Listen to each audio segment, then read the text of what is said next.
morning, good afternoon, good evening. I've said on this platform many times that Zimbabwe is a failed state. And the number one reason why we are a failed state is because for the last 45 years, we've failed to hold free, fair, and credible elections. And so we found ourselves stuck with this corrupt, incompetent, and tyrannical SANU-PF dictatorship. What is disappointing is that in those 45 years, we have had many opportunities to end the SANU-PF dictatorship. But we have been our own worst enemy. Right now, I think there is an opportunity to end this dictatorship. 2028 is round the corner. It's only 3 years away. The worst thing that can happen then is for SANU-PF to rig those elections and for us to give the regime legitimacy. At the present moment, we really cannot stop SANU-PF rigging the elections because the regime has everything under control. What we can do is make sure that the regime does not have legitimacy at the end of the day. If you deny ZANU-PF legitimacy, we'll be back to where we were in 2008, when ZANU-PF was forced to go into a GNU. I think that is the best option, and we should go for it. The tragedy is many people out there have no clue what can and cannot be done. Earlier today, I did a video talking about the problems of Chamisa conning people to participate in fraud elections. And I've heard responses from a number of people, one of which is shown on the screen there. Ben, I don't know whether you've had a chance to look at the comment from one of the respondents. And I don't know whether you'd want to comment or add your own comment on it. Thank you. Good day to you and good day to everybody. Thank you for joining us. You know, what is, shocking, disheartening at the same time is that everyone around us seem to see that participating in rigged elections does not make sense. Everybody can see except the citizen. And the citizen is willing to defend, the opposition, particularly Chamisa, on this. Yet, when you look back in history, you have just the 2023 elections that we just held, where SADC came out clear as daylight to condemn those elections, that they were so illegal. They did not even measure up to our constitution.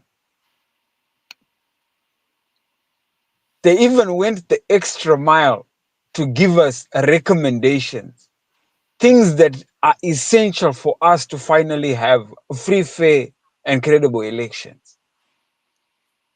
And we, the citizens, seem not to care about that at all.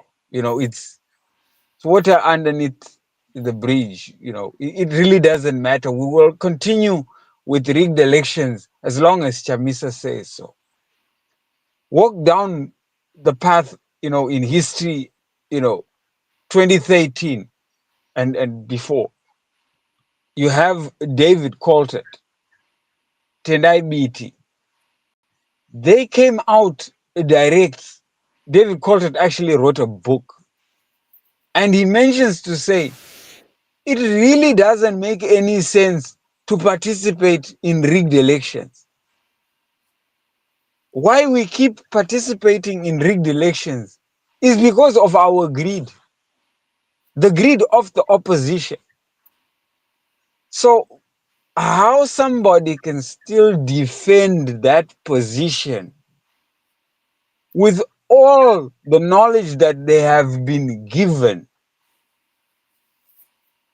it really baffles the mind to say, what will it take for you to finally realize that participating in rigged elections is the source and the primary cause of our, everything that we are enduring now? It's sad. It becomes pitiful because everybody will look and say, we're trying to help these guys, but these guys are beyond help. They think they know better.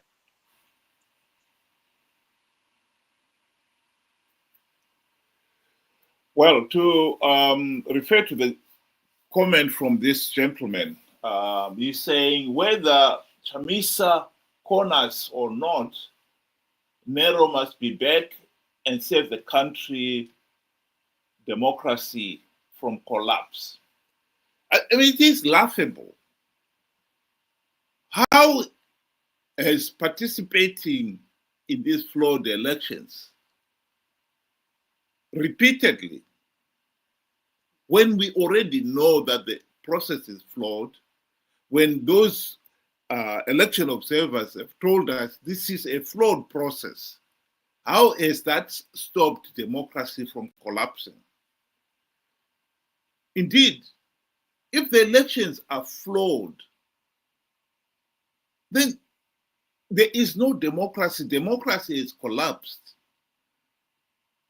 And to keep on pretending that somehow by participating, he's stopping democracy from collapsing beggars belief. And the other interesting point about it is the person who is saying that, you say to him, okay, the leaders themselves, the FDC, Chamisa and company, the leaders themselves, have they ever said, let's participate in these flawed elections to stop democracy from collapsing? Of course not. Chamisa's message in the 2023 election was that he has plugged the vote rigging loopholes. Triple C is going to win big. And that was the basis for telling people to participate. And why some people would not want to address that is because, of course, they don't want to admit that Chamisa is a liar. And that is at the heart of our problem.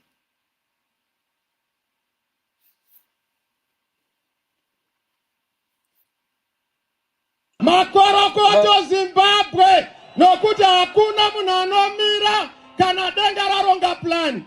Denga raronga plan, denga harifoiri. Plan yaMwari haifoiri. Ini ndatanga kugadzira cabinet. There is no way we are not going to form a new cabinet. There is no.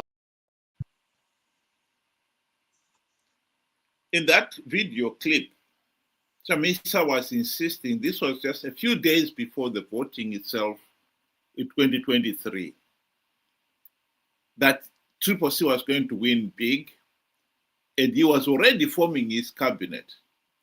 And it was God's plan that Triple C would win. Of course, we know that he was lying. And we know ZANU-PF went on to blatantly rig those elections to perpetuate the ZANU-PF dictatorship and the people suffering. Ben. Sometimes it's difficult because no matter how much you try and explain to somebody that is already, made up their mind or that has a seared conscience, it's difficult to get through. But nonetheless, we'll give it a try. I want to give a practical example, something that we are seeing in Zimbabwe. And according to one of the respondents, they said that you need all, to participate to keep the opposition in check, and to checkmate the government and so forth. You know, right now we know in Zimbabwe we are battling, where hospitals do not have medicines, infrastructure is collapsing left, right, and center. But you will find that both opposition MPs and ZANU PF MPs are very much willing to take $40,000 loans. Well, they're not loans; they just $40,000, you know, keep quiet bribes here and there. Ministers are getting half $500,000 and so forth. How is that keeping each other in check? How is that stopping corruption when they are part and parcel of the receiving end? You got to wake up at some point and see that, you know what? Everything that is happening, it is you that is being taken for the fool. The MDC are participating in these elections primarily because they know that once they get into parliament, they will get these perks. They will get cars. They will get housing loans that they never do pay back, traveling allowances. They will live pretty. At the end of the day, the question now that I would leave to, the viewer is, what are you getting for participating in rigged elections? Except, you know, they pretend to cry to say the elections were rigged, the elections were rigged. Soon after crying, they are getting sworn into office and life goes on. They are getting their cars. Everybody's happy. In fact, now they are no longer satisfied with that one car. They want two cars and they're getting those two cars. So where is the keeping in check? Because the hospitals are still empty. But these guys are now getting not one car, but two cars. You got to ask yourself the practical question and be able to answer it.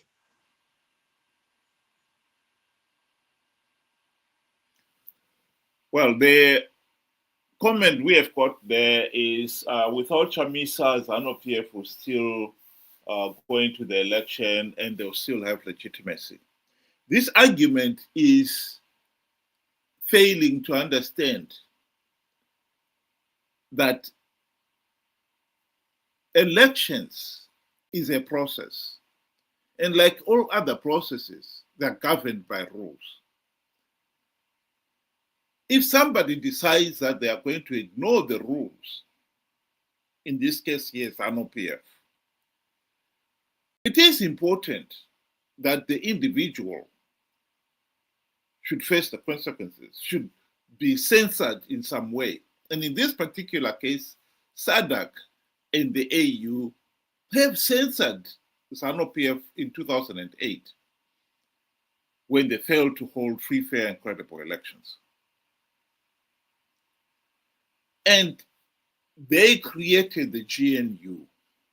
The primary purpose of the GNU was to give Zimbabweans, in this particular case, the people in the GNU, ZANU-PF, the two factions of MDC, the chance to implement the democratic reforms to make sure that future elections are free, fair, and credible. That was the primary purpose. The reality is not even one token reform was implemented. Not one. And hence the reason why ZANU-PF has been able to continue rigging the elections. So in this case here, we cannot say ZANU-PF has never been censored. It has been censored for failing to hold free, fair, and credible elections.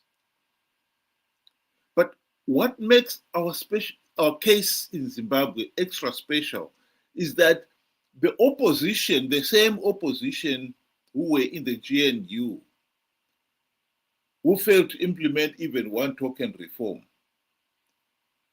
they still decided they will go into the 2013 elections without reform.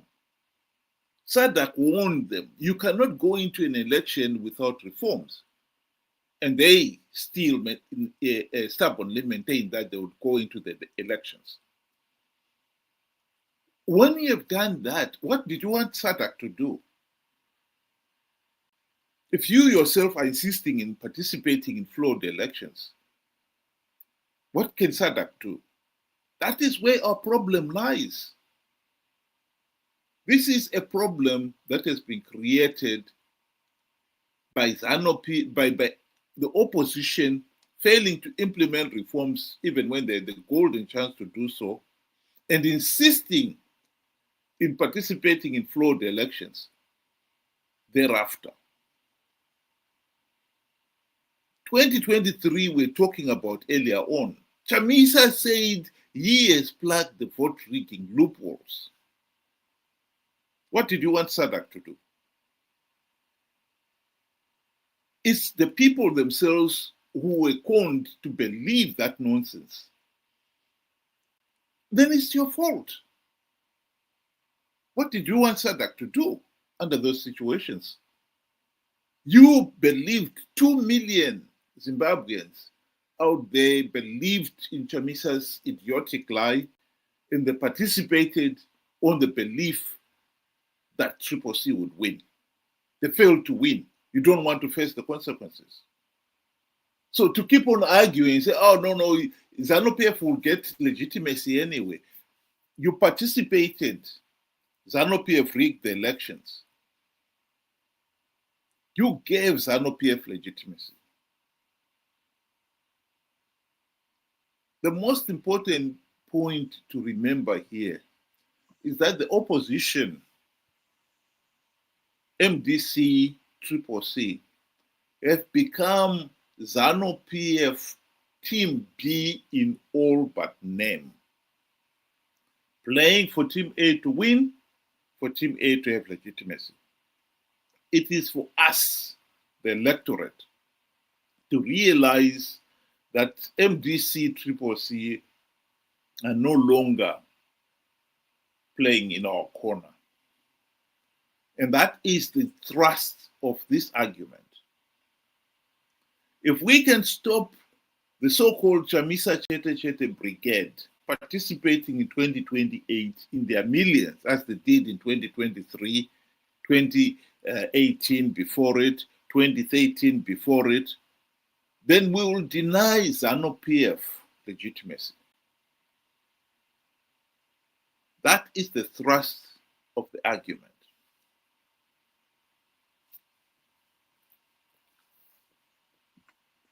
"2023 elections, according to the SADC, AU, and all observer mission reports, they all in one voice condemned those elections as illegal and flawed. SADC went the extra mile to call an extraordinary summit, and it was visible for everyone to see how Mnangagwa appeared after the summit, sweaty and well shaken. SADC had taken a stance to say we cannot let this fly. In the background, back in Zimbabwe, what were Zimbabwean opposition members doing? They were being sworn in and taken oath of office,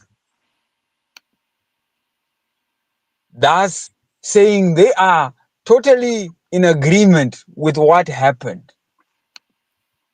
They agree with the process. They accept the results as true and the will of the people.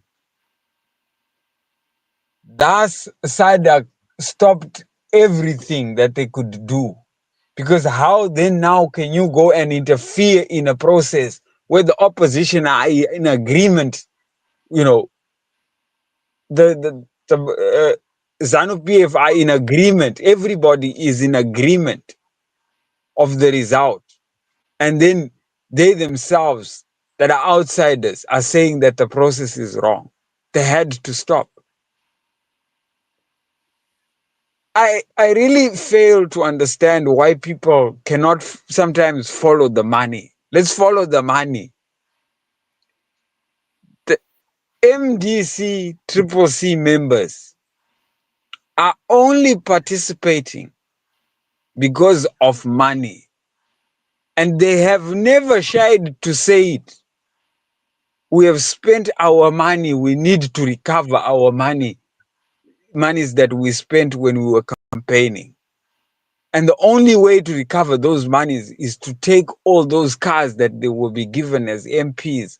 They will take loans that they are given that they never have to repay back. And then the foolish citizen will stand up and justify. No, they're keeping the ruling party in check. How are they keeping the ruling party in check? Our biggest problem in Zimbabwe right now is rigged elections. We have never had free, fair, and credible elections since independence. That is our problem. And that is what is stopping democracy from existing in Zimbabwe.